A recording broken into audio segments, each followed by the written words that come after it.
professeur Babali Sall, notre partenaire, merci, notre partenaire à l'Université de Saint-Louis. Aussi un grand merci à professeur Felvin Sarr qui va discuter avec professeur Badi tout à l'heure. Aussi un partenaire de la Fondation. On a fait récemment, l'année dernière, on avait la chance d'être partenaire pour la première édition de la Pensée Afrique à Dakar. Il va y avoir une deuxième édition cette année, en novembre, et j'espère qu'on va avoir la chance d'être aussi partenaire pour cet événement très important. Merci aussi à l'Université UCAT pour être partenaire aujourd'hui. Je voulais juste 2-3 mois, si vous permet, expliquer qu'est-ce qu'il y a ou qu'est-ce qui est la Fondation Rosa Luxembourg. La Fondation Rosa Luxembourg est présente à Dakar depuis 2010 avec un bureau pour l'Afrique de l'Ouest. Il y a 4 bureaux en Afrique, y compris Dakar, encore un bureau à Johannesburg, un bureau à Dar es Salaam, un autre bureau à Tunis. Il y a 20 bureaux dans le monde et notre, entre guillemets, notre mission ici et autour du monde, c'est un peu comme aujourd'hui, faciliter le discours, le dialogue entre, souvent entre la société civile et le pouvoir, les différentes couches de la population, mais aussi comme aujourd'hui entre le nord et le sud, ou aussi souvent entre le sud et le sud. Alors, je suis très heureux que Bertrand Badi de Sciences Po est venu ici à Dakar, et je crois que c'est une bonne occasion de faire cette conférence sur un sujet où M. Babali Sall va faire une introduction sur le livre de M. Badi, de discuter avec nous ici à Dakar. Merci beaucoup et bonne discussion. En faisant cela, la Fondation Rosa Luxembourg est véritablement dans son élément, comme vient de le dire monsieur le directeur, qui est tout simplement d'aider à la formation de la citoyenneté en appuyant aux besoins par des activités scientifiques comme celle-là, ou bien en promouvant tout simplement des recherches, des projets de recherche, comme on a pu en bénéficier de par le passé. À l'exemple un exemple de programme que la Fondation soutient, ce sont par exemple les rencontres politiques de Ndar que nous organisons régulièrement depuis 1 an et qui consistent à inviter 2 personnalités, un théoricien et un praticien sur un sujet d'actualité, et avec des étudiants, des citoyens, pour essayer d'approfondir tous les aspects qui paraissent moins clairs aux citoyens ordinaires.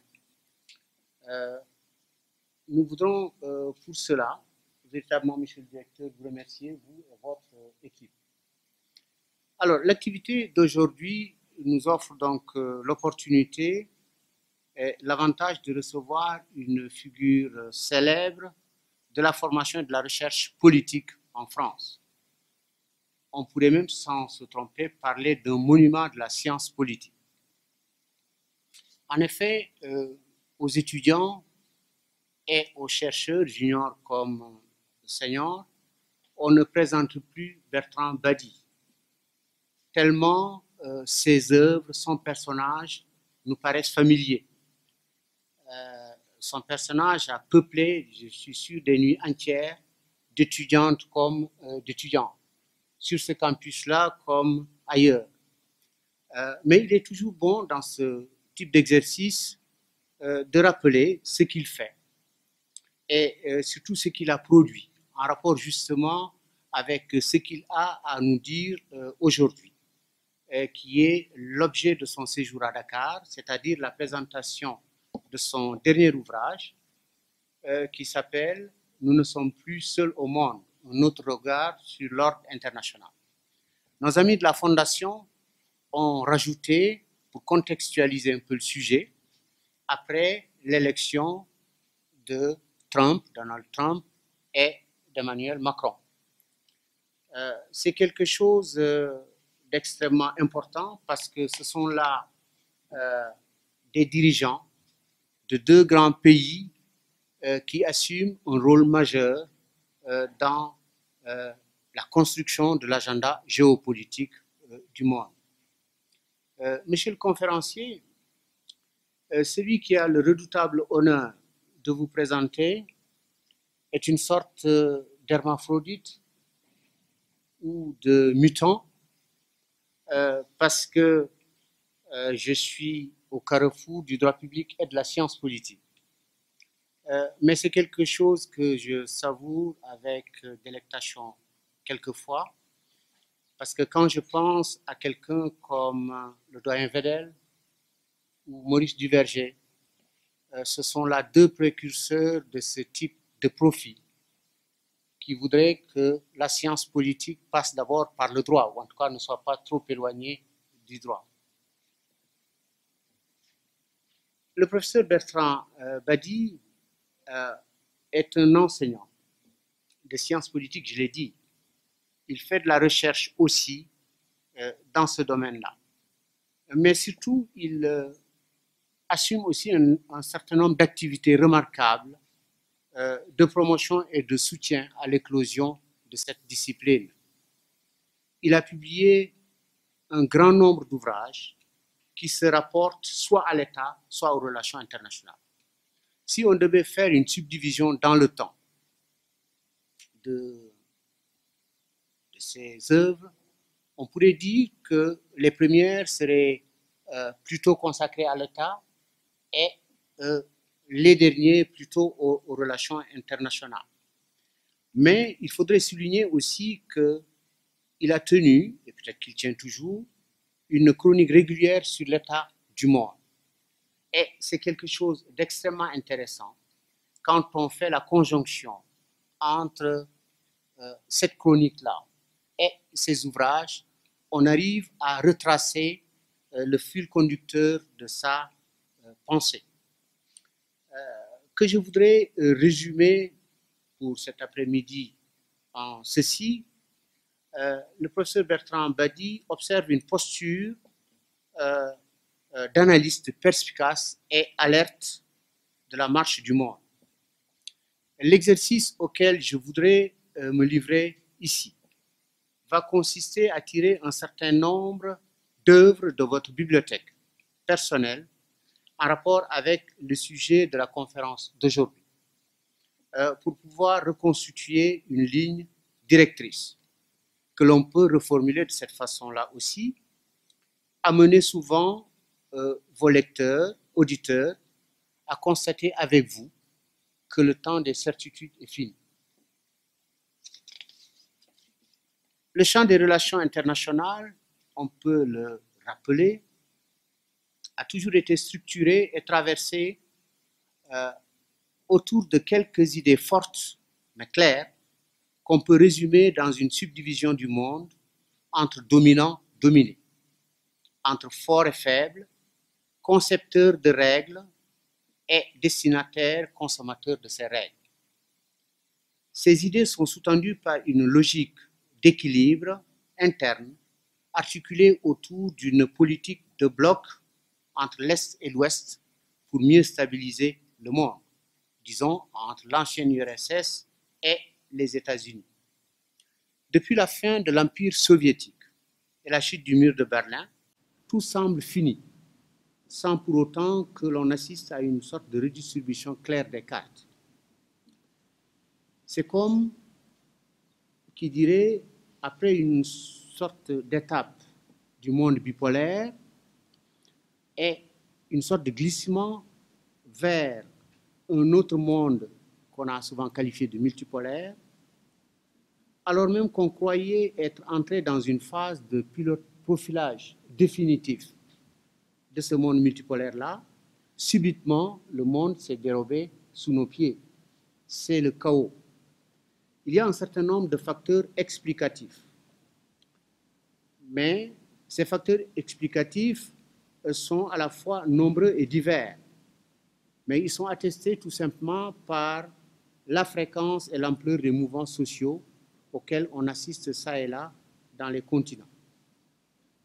Le résultat est ici une sorte de perte par l'État ou par les États de leur monopole de régentement du monde et l'apparition de nouveaux acteurs que l'on a qualifiés d'atypiques.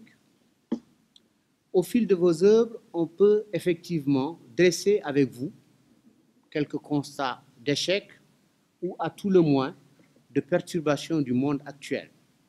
On peut par exemple parler de la difficulté des États-Unis à continuer à assumer leur rôle de pivot des équilibres géopolitiques mondiaux.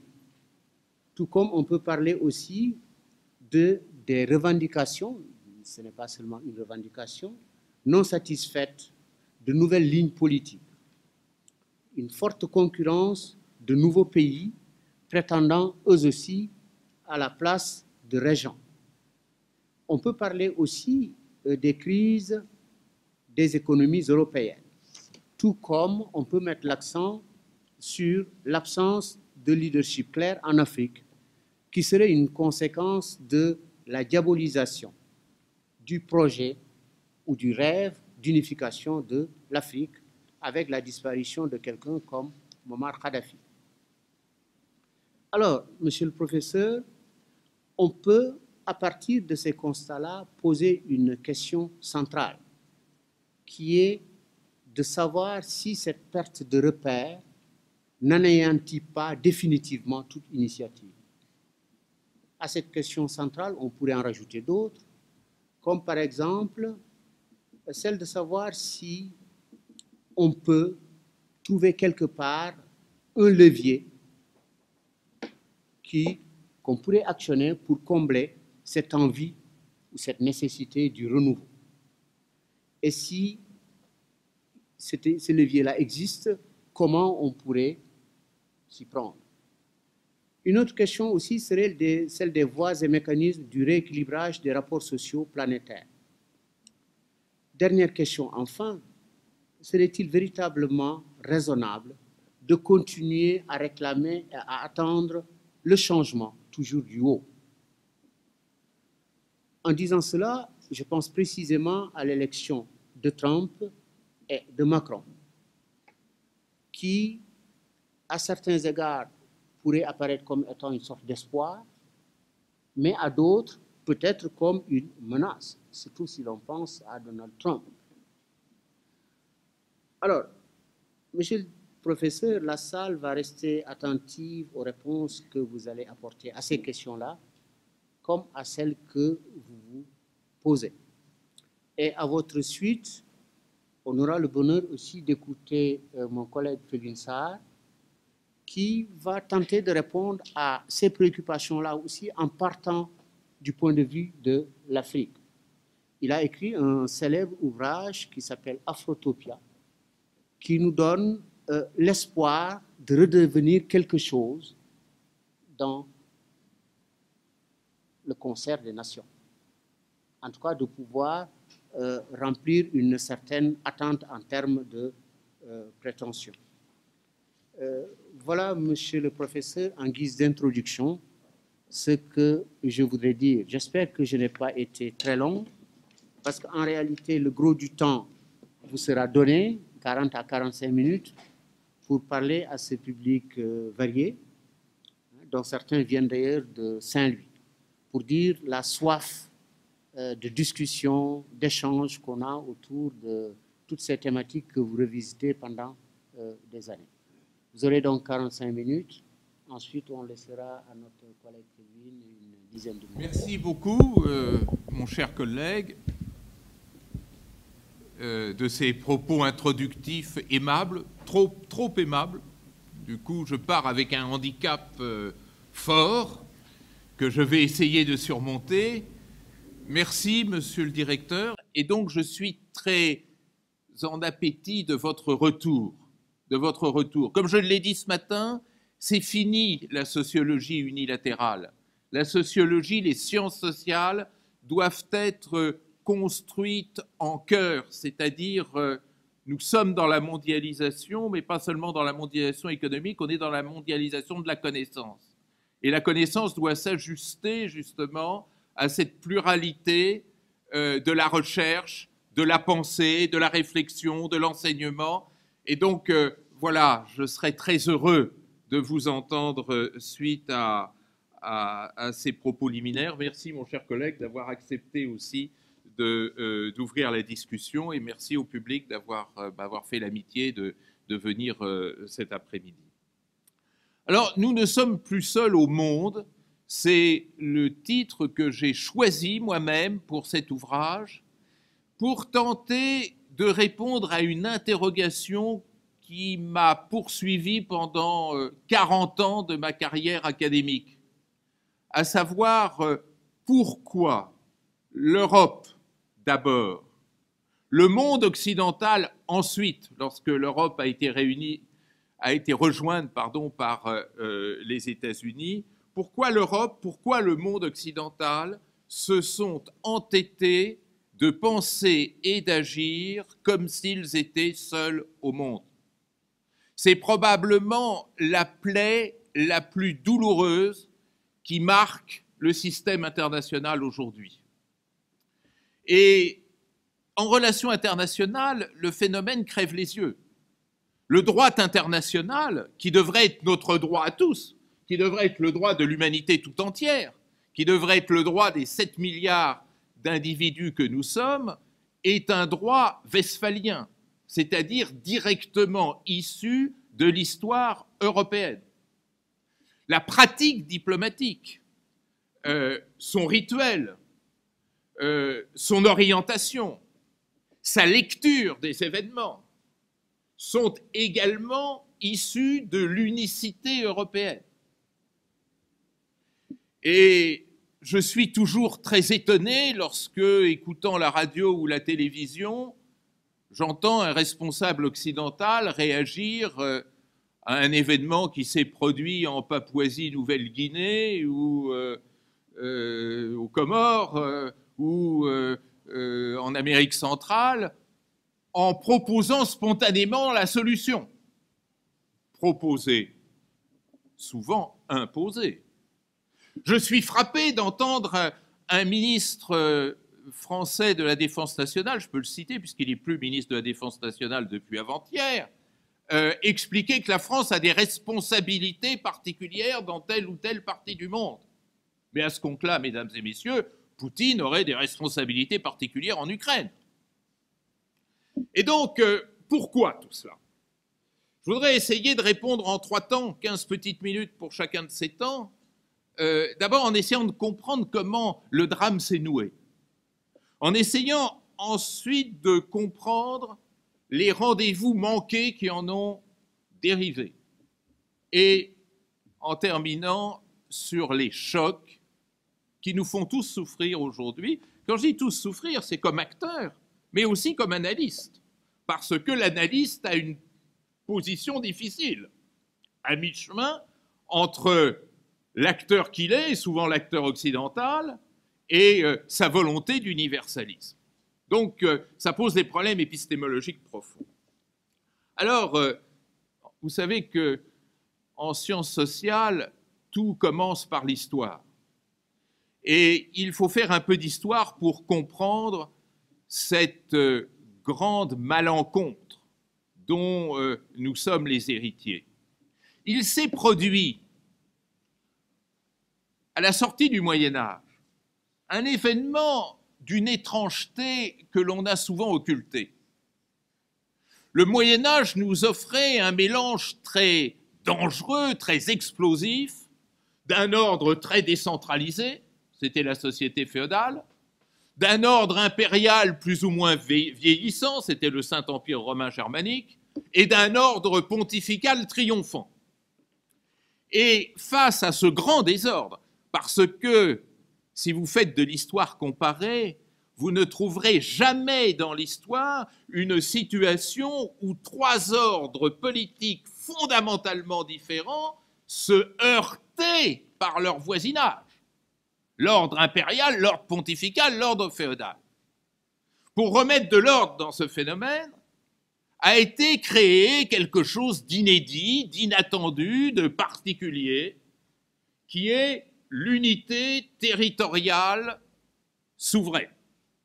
C'est-à-dire l'idée de dessiner un ordre international fait de la juxtaposition d'unités territoriales, de poids, de configuration comparables, semblables. C'est l'invention de l'État-nation. C'est l'invention de ce que nous, dans notre jargon, commun aux juristes et aux politistes, je crois, nous appelons le système westphalien, qui, pour nous, Européens, est banal, est évident, mais qui, à l'échelle de l'histoire de l'humanité, est tout à fait exceptionnel. Penser le monde comme une juxtaposition d'unités territoriales identiques et qui font même de leur identité le fondement de l'ordre international.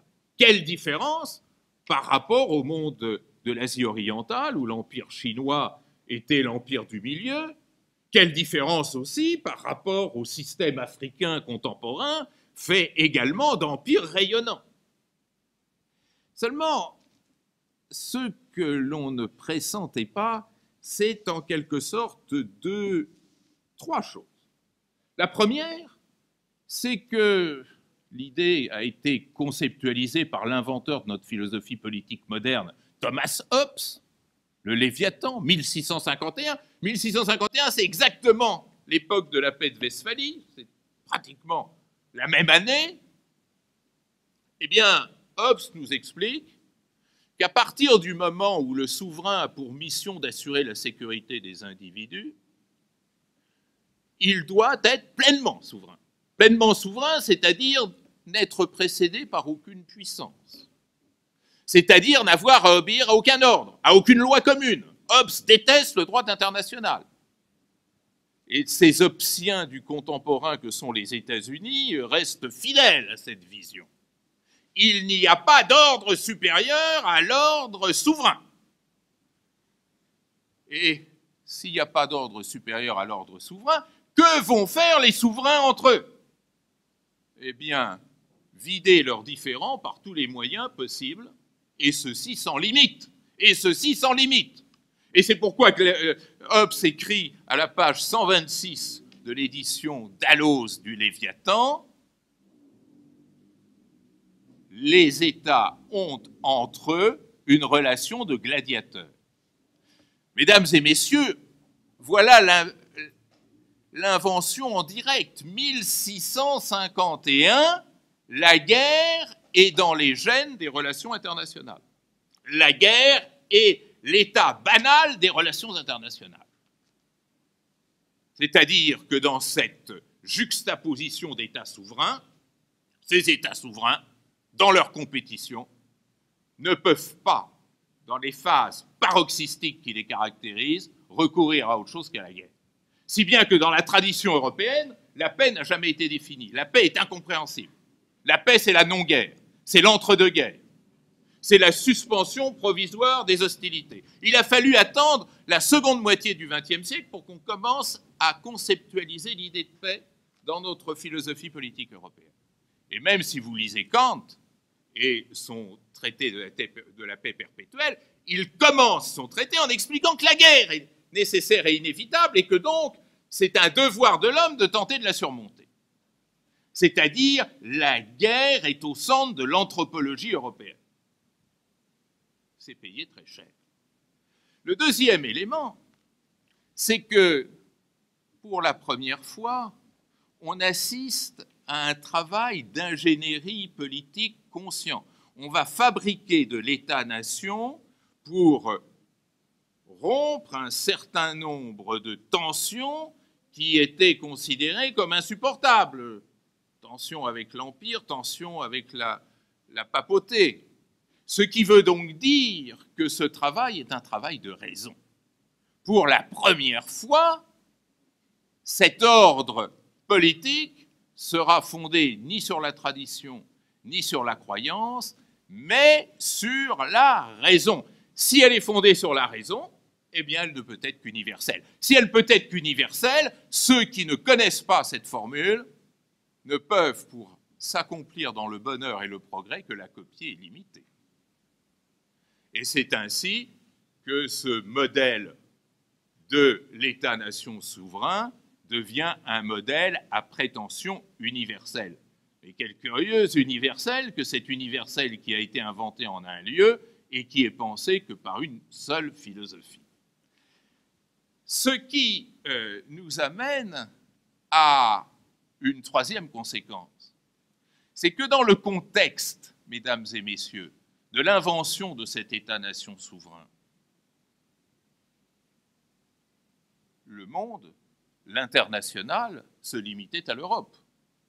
Le monde asiatique était pratiquement inconnu et le monde africain pratiquement pas pénétré dans cette ambiance Renaissance, post-Renaissance. Et donc, non seulement les Européens vont inscrire dans leur mémoire l'idée qu'ils ont inventé le système international moderne, mais ils vont confondre ce système international moderne avec un système de clubs, avec un système oligarchique, fait d'un petit nombre d'États. On a inventé le système international à Westphalie et il couvrait à peu près 1/10 de la planète. Eh bien, le malentendu vient de là. Parce que ce système westphalien, d'un certain point de vue, il a parfaitement marché lorsque l'Europe se croyait seule au monde.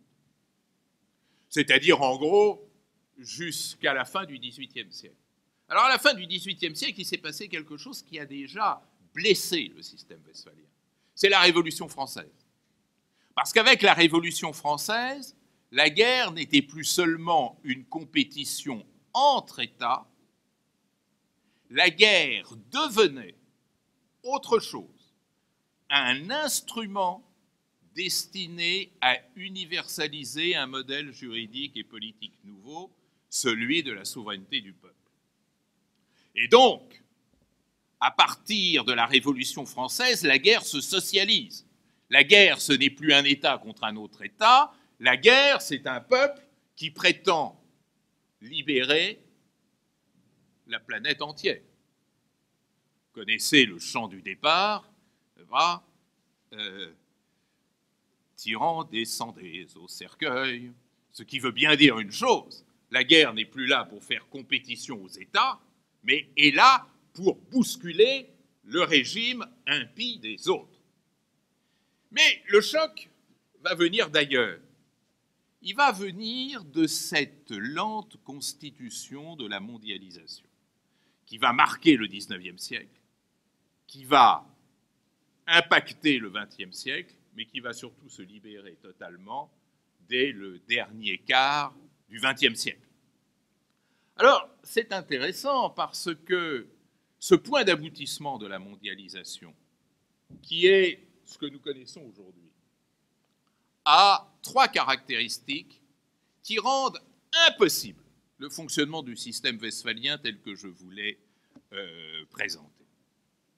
La mondialisation, vous savez bien, mes chers collègues, que quand on veut coller un étudiant, on lui demande de définir la mondialisation, parce que comme c'est impossible à faire, le malheureux étudiant est obligé de bafouiller quelques mots et d'admettre son infériorité. Ce qui ne sait pas, c'est qu'on est, nous, dans le même état d'infériorité. Donc, ne nous trompons pas, ne croyons ni Mélenchon ni Madame Le Pen, la mondialisation n'est pas possible à définir ni à saisir. En revanche, on en connaît les caractéristiques.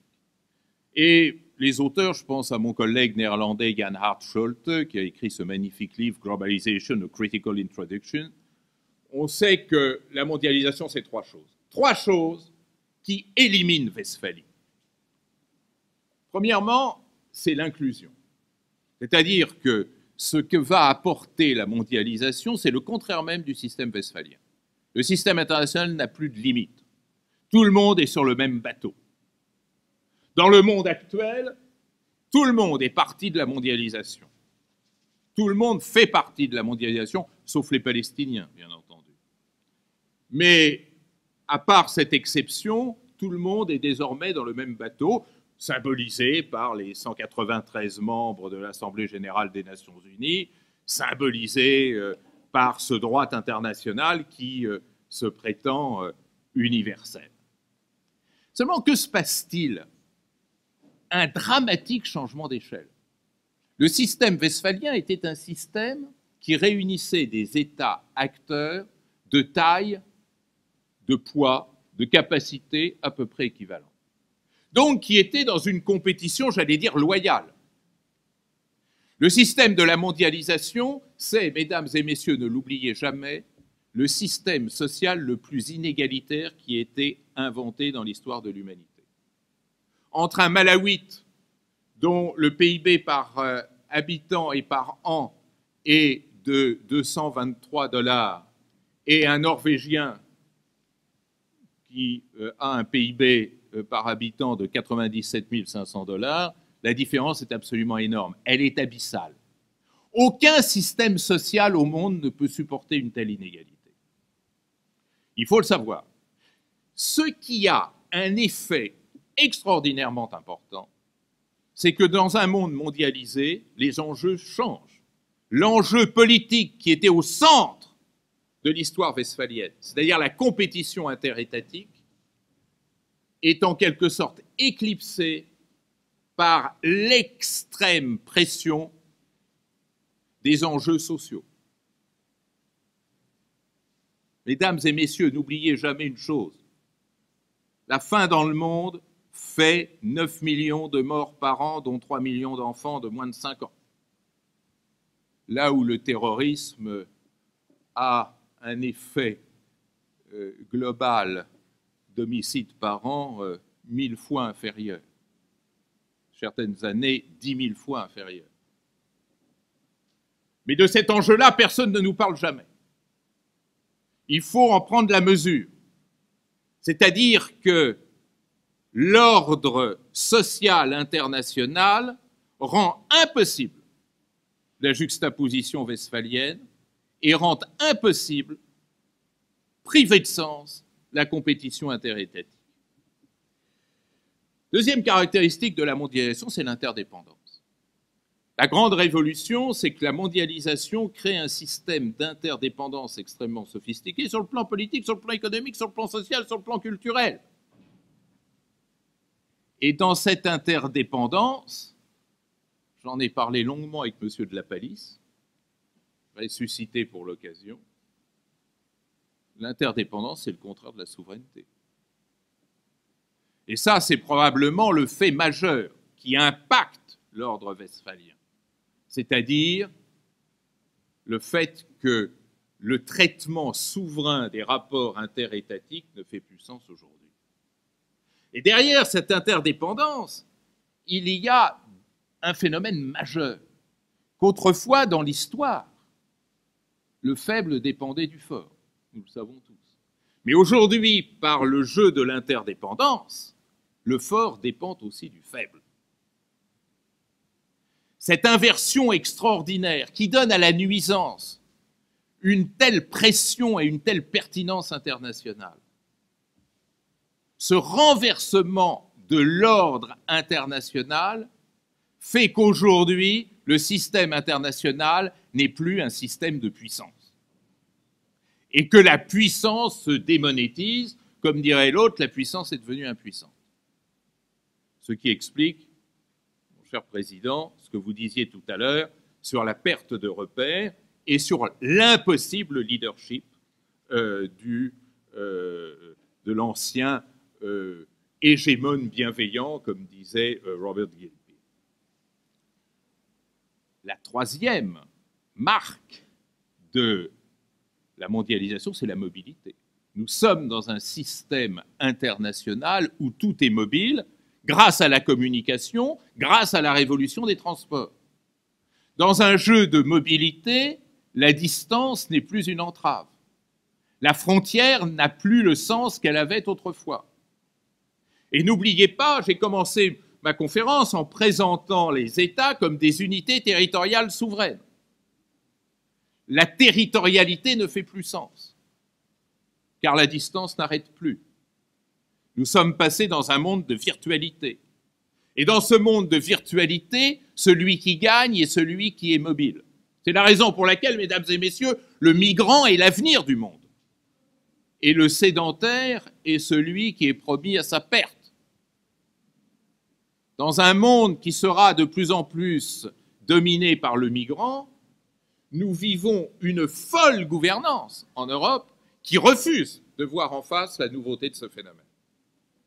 Alors que l'urgence numéro 1, la priorité, serait de créer un régime international gouvernant les processus migratoires. Ce choc est donc énorme. Ce choc, on le voit venir de loin. Je vous ai décrit la phase paroxystique de la mondialisation, mais celle-ci est montée dès le début du XIXe siècle. Et j'en viens à mon deuxième point.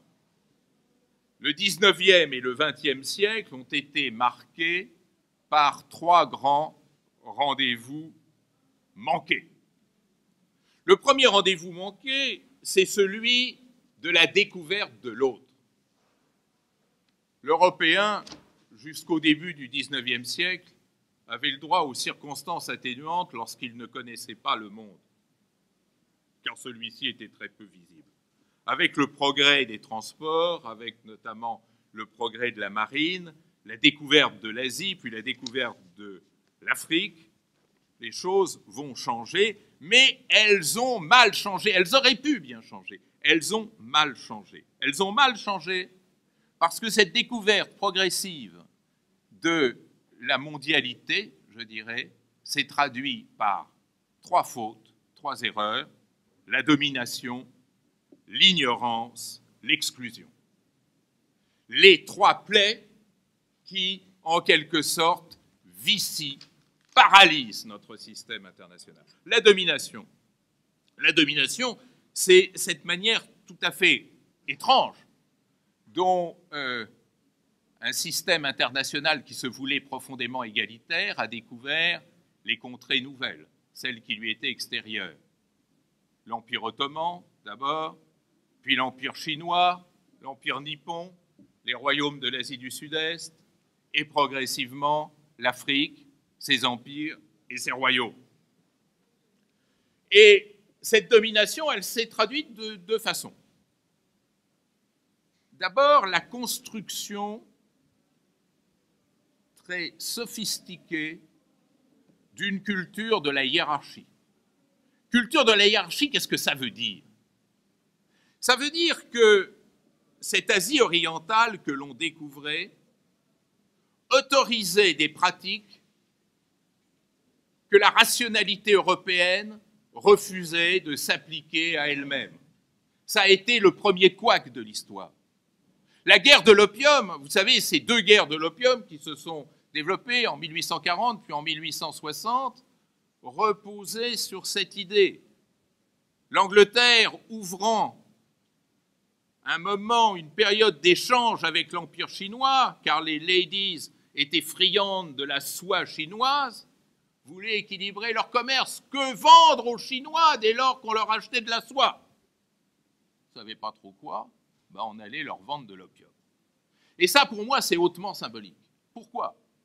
Parce qu'un Anglais s'interdisait à vendre de l'opium à un autre Européen, mais avait le droit de le faire à un Chinois. Je crois que l'origine de l'humiliation de la Chine vient de là, et l'inégalité du monde a été créée alors. C'était extraordinaire. L'empereur Qing perd 2 de ses fils victimes d'overdose. Il interdit donc le commerce de l'opium.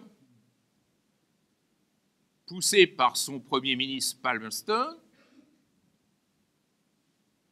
la reine Victoria, du haut de son trône, prononçant le discours d'ouverture du Parlement, dit « c'est une atteinte inadmissible à la liberté du commerce ». Imaginez le petit dealer de la Seine-Saint-Denis que la police vient pincer parce qu'il deal de la coke, disant aux flics « c'est une atteinte inadmissible à la liberté du commerce ». Eh bien ça, c'est ce qui s'est passé en direct au XIXe siècle face à l'Empire chinois. Et mécontent de cela, eh bien, on a eu le droit au sac du palais d'été, comme représailles de la part des armées franco-britanniques. Si vous allez à Pékin, vos hôtes, toujours très aimables, vont commencer par vous emmener voir le sac du palais d'été. Et vous, piteux, vous dites, mais qu'est-ce qui vous a fait ça? Et c'est là que les douleurs commencent. Mais en fait, cette domination n'est rien à côté de ce qu'a été l'autre forme de domination, qui a été plus que hiérarchique, qui a été violente et brutale à travers la colonisation, qui est vraiment l'acte fondateur de la pathologie des relations internationales. Et je me félicite que le président de la République française, c'est la première fois dans une conférence que je dis du bien d'un président de la République française, profitons-en, de toute façon j'en dirai du mal tout à l'heure, lorsqu'il a eu le courage de dire que la colonisation était un crime contre l'humanité. Le problème n'est pas de savoir si la notion de crime contre l'humanité est pertinente. Le problème, c'est pour nous, Européens, d'ouvrir les yeux sur une page de l'histoire qui nous a fait partir dans la mauvaise direction. Et de ce point de vue-là, l'acte est fondateur. Car effectivement, ce qui est au centre de la colonisation, c'est l'outrance. L'outrance, c'est-à-dire le droit d'outrepasser notre propre droit à partir du moment où cela ne s'adresse pas à moi et au mien, mais à l'autre. Et donc l'altérité se transforme en hiérarchisation des êtres, cette phrase terrible de Jules Ferry, pourtant vantée par la République, nous avons la mission d'éduquer les races inférieures. Et il était content quand il disait ça, parce qu'il croyait qu'en plus, il avait la charité pour lui. Mais là, nous trouvons l'acte fondateur, dont l'une des concrétisations est le statut de l'indigénat, qui a toujours été très peu étudié dans notre histoire du droit, comme dans notre histoire politique, mais qui fonde l'inégalité foncière entre êtres humains. Et donc qui casse toute possibilité de construire des relations internationales saines. Ça, c'est pour la domination. La deuxième plaie, ça a été l'ignorance. Parce que quelque chose me fascine, quelque chose m'étonne, quelque chose m'a toujours heurté, c'est l'aveuglement de nos acteurs et de nos analystes sur tous les mouvements qui se sont développés hors d'Europe à partir de la fin du XIXe siècle. C'est-à-dire notamment cette lente révolte contre l'esclavagisme d'abord, mais le colonialisme surtout. Je vous recommande un excellent ouvrage d'un collègue allemand, Michael Goebbels, qui s'appelle « Paris, capitale de l'anticolonialisme », où il nous explique la vie de tout un tas d'acteurs venus d'Afrique, d'Asie et d'Amérique pour inventer le mouvement anticolonial. Et ce qui est très intéressant chez Goebbels, c'est qu'il nous dit que les grands leaders de l'émancipation luttaient contre l'esclavagisme, contre le colonialisme, contre l'inégalité, pas pour la nation. Et le modèle qu'il y avait derrière, ce n'était pas la nation sénégalaise ou la nation camerounaise, c'était le panafricanisme. Ce n'était pas la nation chinoise ou la nation indienne, c'était le panasiatisme. Ce n'était pas la nation égyptienne ou la nation jordanienne, c'était le pan-islamisme. Et ça, c'est un phénomène qui exprime mieux que tout autre l'extraordinaire pression de contestation et de rejet de ce phénomène inégalitaire. On aurait pu l'entendre. Je voudrais vous raconter quelques itinéraires. J'en prends qu'un pour ne pas être trop long. D'un Haïtien